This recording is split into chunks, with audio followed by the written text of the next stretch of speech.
So hello everyone, myself Advocate Gautam Aswal, associate with Dialyzy. Welcome to Dialyzy. Today in this video, I'm going to discuss with you.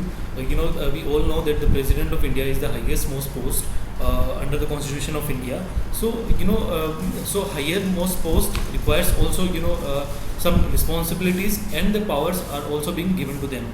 So one of the power which President of India has is to powers relating to the Council of Ministers. What are those powers?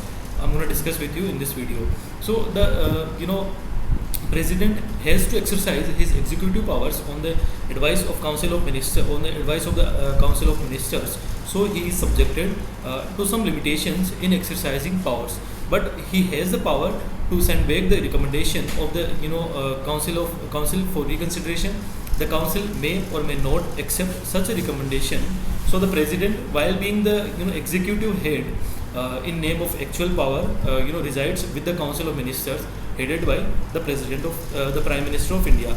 But despite such limitations, the Prime Minister of India also has certain duties which he has to fulfill towards the President, and it includes the duty of communicate all the duty to communicate all the decisions made by the Council on the administration and legislation of the country.